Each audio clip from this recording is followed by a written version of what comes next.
Welcome to Break Away from the Rat Race, a podcast series to awaken your entrepreneurial spirit and help you achieve financial freedom. On our show, you'll learn about investments and how to create passive income. Let's get started with your host, Eric Martel. All right. Well, I've been speaking to a few people recently, and really what I found out is that a lot of people, maybe it's only here in San Francisco Bay Area, but a lot of people are relying on their house as part of their retirement plan somehow. And honestly, I was in the same boat a few years ago, and I was thinking, well, I need to, if at retirement I'm going to move somewhere like very, very cheap, and so I can sell the house and do something like that.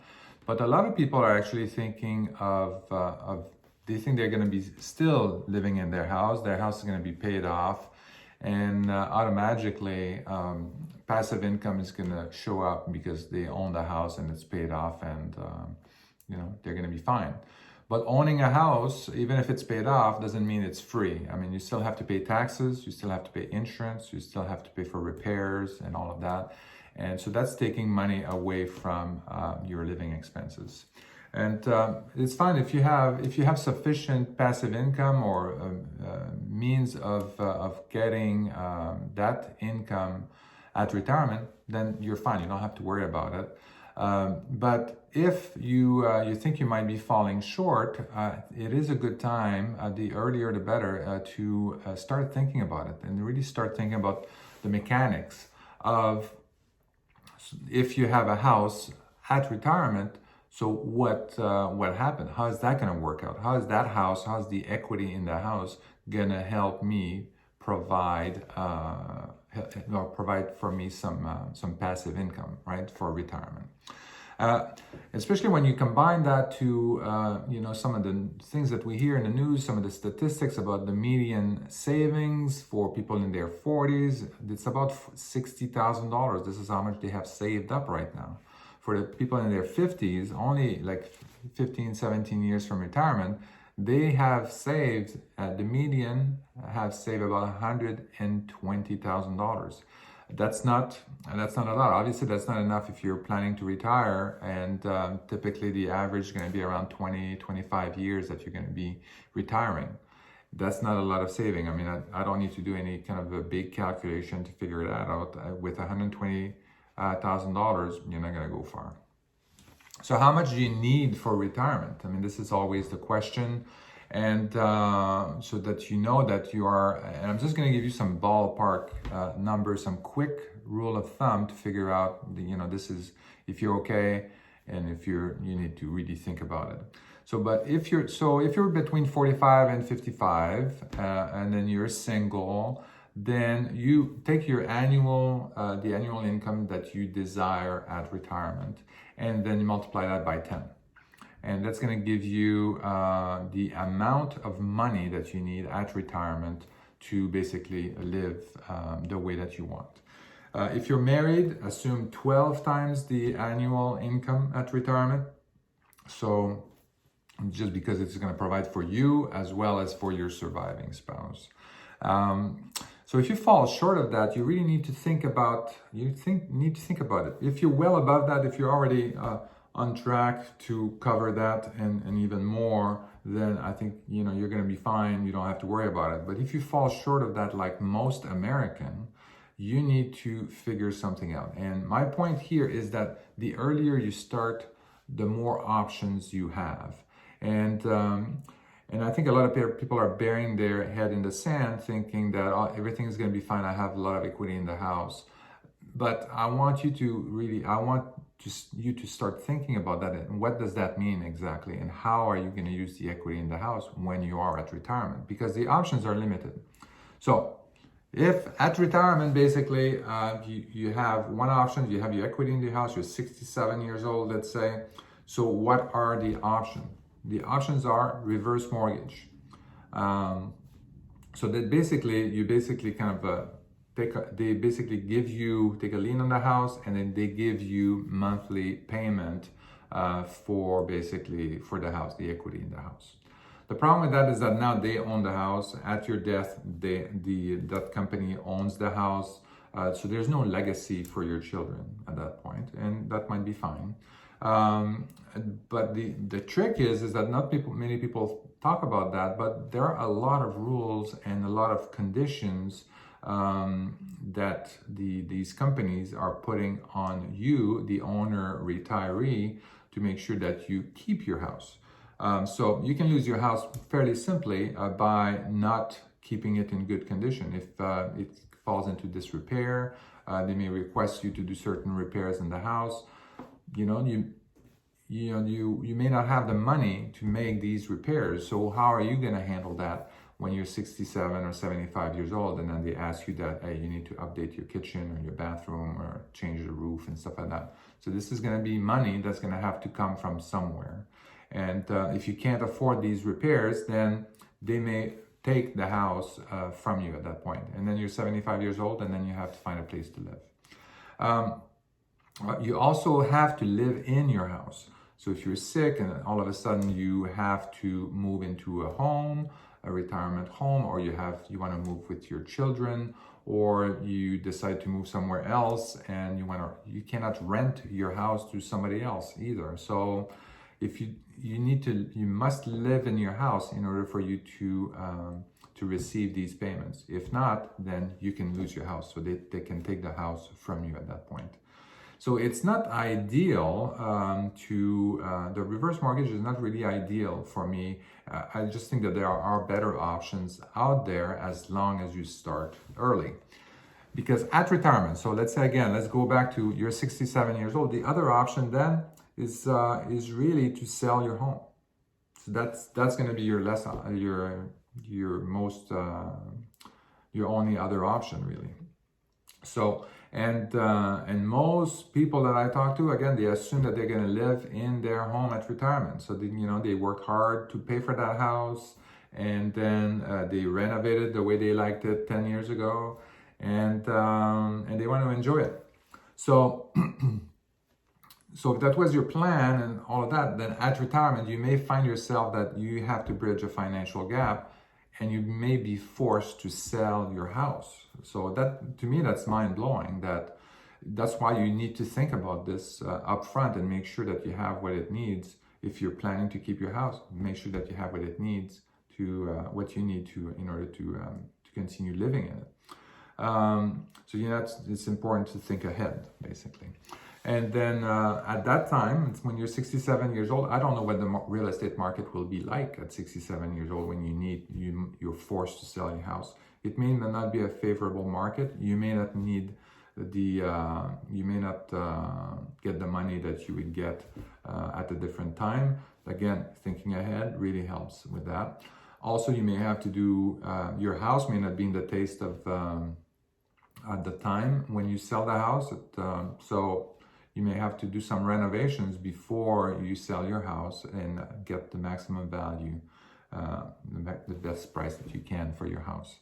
So these are all kinds of things. And at that time, you may not have the money that's why you're selling your house. You don't have the money. And now you find yourself that I have to get money, rehab the house to basically get the best price that I can. So again, thinking early gives you a lot more options. And because you can leverage the equity of the house to do all kinds of other investment, and you still have time to pay back that how you leverage the house, the loan on the house, and all that kind of stuff.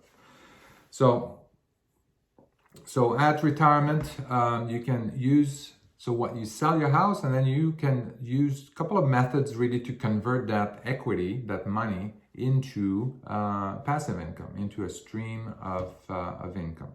The first one is the drip method. And so basically you invest that money into a low-risk investment vehicle like bonds, and then you extract a portion of the profits or the proceeds at a regular interval, right? So without touching the principal. So there are a couple of problems with that because these low-risk vehicle typically have also low return. So if you invest in a bond, then maybe you're going to get 1 or 2% or maybe 3% if you're lucky return on your money, and then you would extract from that less than the returns that you're making. So if you're making 2%, then maybe you want to extract from your profit like 1.5% of your principal, right? So let's say you have, as an example, you put $1 million in bonds, you get 2% interest, so you make $20,000 in profit. Then you would basically extract $15,000 a year as living expense for you as living expenses. So this is what you would get. So the other $5,000 would kind of stay with the add to the principal, and then you can continue then to extract that way. That would afford maybe a little bit of coverage for the inflation and an increase in cost of living and stuff like that. But even that may not be sufficient to cover the additional cost of living expenses. So you may end up in a later year to not take basically the full profit plus also take some of the principals off. So the drip method kind of works, but it's there's a little bit of a risk, and then there's a little bit of but it's also the returns are not that great. And I think there are better ways, there are better returns out there that are pretty low risk that you can look at. But these are the kind of, and we're going to talk about that a little bit later. The other option is to take the proceeds and convert it into an annuity. So I'm not a big fan of annuity. I think annuity is is great in accumulation vehicle, if you wish, but it's not a great distribution vehicle because you're not getting really very good returns on your money. And I think you can get better returns somewhere else, and that's kind of my point here. There are a lot of problems. They have a lot of fees on annuities. It's like a little bit like mutual funds. Lots of fees. There's also an initial commission that's pretty high as well. So even if you have $1 million, then not everything gets converted into the annuity. So you can have like a percentage that's taken off at the beginning. Also, no legacy unless you choose some what they call annuity certain, when you're certain to get a certain number of years, or the full payment, at least the minimum payment of premium that you put forward for the annuity. If you just take the straight annuity, then all the money basically is transferred to the insurance company, and there's no guarantee that you would get the amount of money that you paid for. So if you put $1 million to the insurance company, they give you a monthly payment, and if after a couple of months you pass away, then the annuity payments stop unless you elect some of these additional options. But if you do elect these options, then your monthly payment are kind of knocked down to pay for that additional kind of election, or that additional security on your annuity. So there's a lot of options, but every time that means that your monthly income is decreasing. So typically no legacy unless you take some kind of annuity certain that ensures that you're gonna be paid back a certain amount. There's a minimum payout from the insurance. And then if you want to have survivorship, then again, this knocks down the amount that you're going to get per month in order to pay for your surviving spouse. If you want to have inflation or in some kind of index fund, then it's also gonna knock down your annuity. And so if you continue like this in that way, you will end up with an annuity that's gonna pay out about between about 3%. It depends on there's a lot of factors obviously, but you can look at about 3-4% of the amount that you paid in annuity. So if you paid $1 million, then you would get about, let's say like 3-4, maybe 5%, $50,000 a year from that annuity.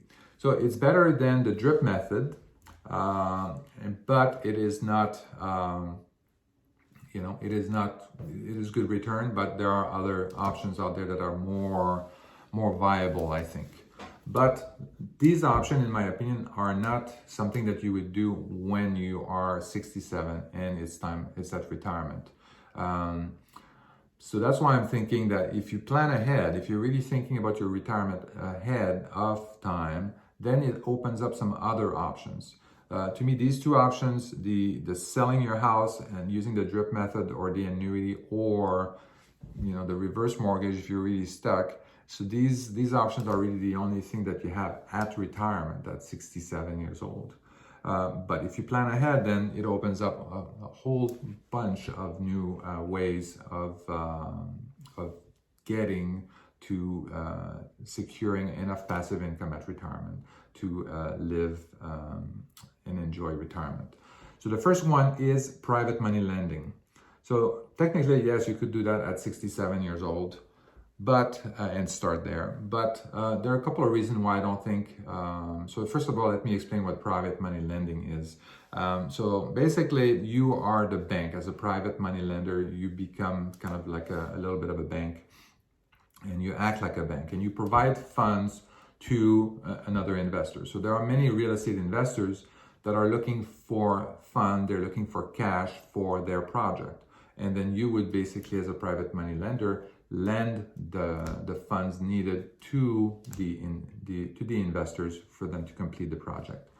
The nice thing about it is that it's secured by real estate. So you want to make sure that you have a lien position, first lien position on the property. And then you would get monthly interest payment from that, from the investor. And then when the property sells or when the project is complete, the investor will pay you back your principal at that point and prorated interest payment as well.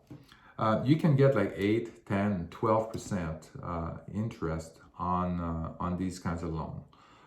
The reason why I don't think you can really start these kinds of things when you're 67 years old is that it takes some time to learn a little bit the mechanics of being a private money lender and learn how to do it right. And it's also important to for you to make connection and have a network of investors, of reputable real estate investors that you can invest with. So that's why I think this is something that you want to do a little bit early, a few years before retirement, so that you know that you can, you have the right network, you have the right process, and all of that for being a private money lender. It might be a little bit risky when you're 67 years old and you want to get started in that. It's possible, but it takes a little bit of ramping up, and but that's definitely an option.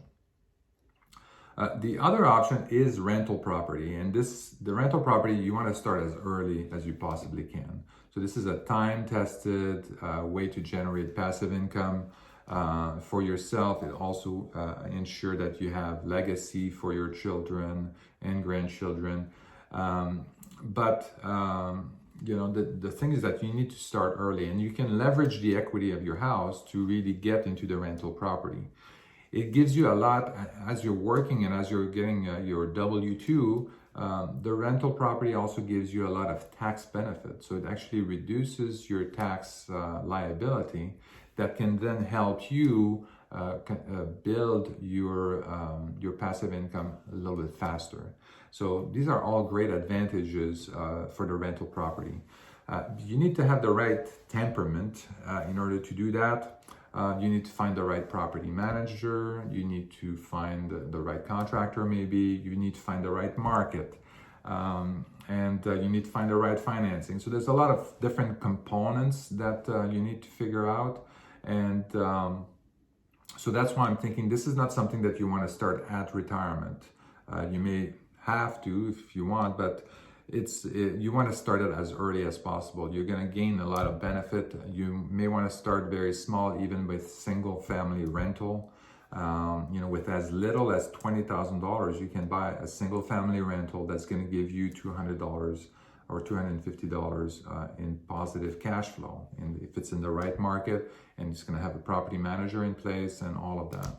So this is something worth looking at, and start building that rental property portfolio, and so that at retirement, then you will be able to have and enjoy retirement and have sufficient passive income to enjoy it. So this is this is why I wanted to talk to you today, and to make sure that, you know, if you're thinking that your house is part of your retirement plan, then I would really ask you to think about exactly what's going to happen at retirement. What do you think is going to happen at retirement? Because you think about how all the different options that you can have. If you start early, you have way more options to leverage the equity in your house and whatnot to make sure that you have enough passive income at retirement. If you wait too long, you're really reducing the options that you have at retirement, and the options are not that great at that time. So if you have any questions, if you have any comments, feel free to contact me, and I hope to hear from you soon. Goodbye. Thank you for listening to Break Away from the Rat Race with your host, Eric Martel. If you want to share your story and experience with our listeners, please message us on Facebook at Break Away from the Rat Race. Also, please subscribe to our YouTube channel and our podcast on iTunes.